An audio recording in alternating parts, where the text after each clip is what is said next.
It's the Joel Shit Show, featuring Joel Shit. Hi, welcome to the Joel Shit Show. I'm your host, Joel Shit. Yesterday, went to work, and I worked out, and then at 6 o'clock, plugged in my headphones, and I streamed the California gubernatorial debate between Meg Whitman and Jerry Brown. The other four candidates were not invited, because we do not live in a society that lends itself to have more than two parties at the state level or higher, and sometimes the local level. I am surprised that nobody without bias has come out to say who won the debate. Obviously, if you go to jerrybrown.org, you will see a press release saying that Jerry Brown mopped the floor with Meg Whitman.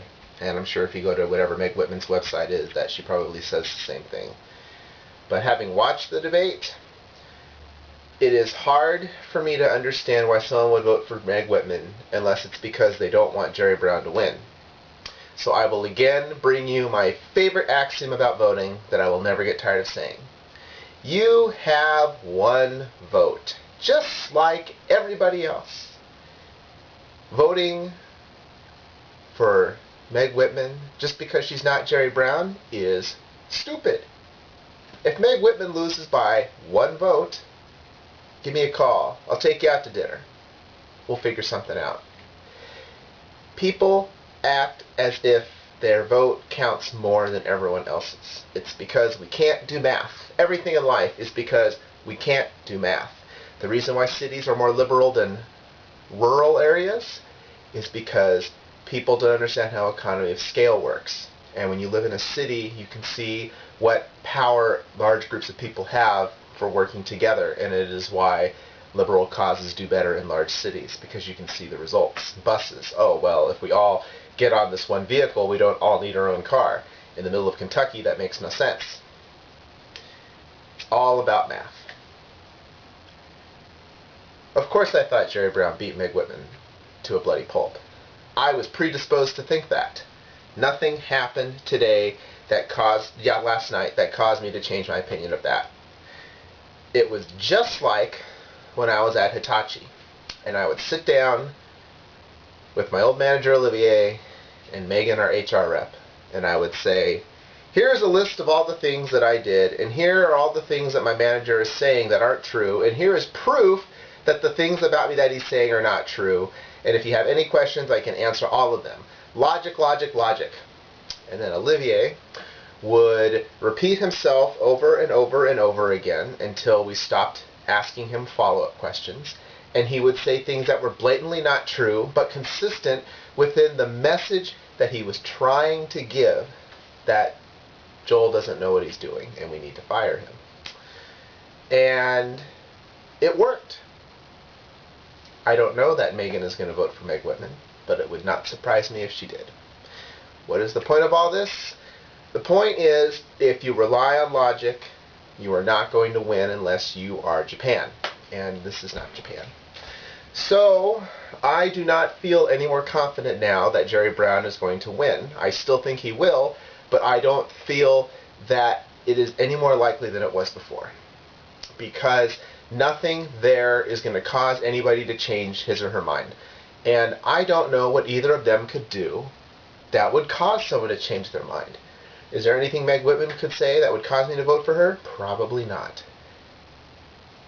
Technically, I suppose, I had not yet decided to vote for Jerry Brown. I very rarely vote for the major party for anything unless I don't have a choice.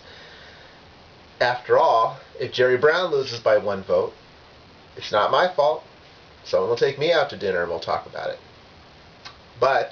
And we'll see when election coverage starts in a month or so when I get my voter handbook in the mail. But I'll bet you if there's a peace and freedom candidate, I'll be voting for her, because that's just what I do. But as far as who can do the most for the state, it really seemed like Jerry Brown to me was the clear winner in the debate, because I think with logic. If you think with emotion, or if you just don't like the guy. See, the thing is, you're never going to have a politician that agrees with everything that you believe in. And so you need to find someone who is not going to let his personal beliefs cloud his judgment. Like President Bush saying how, God helps him make decisions. He probably thinks that the bug in his ear was actually God. No. Jerry Brown is not like the death penalty.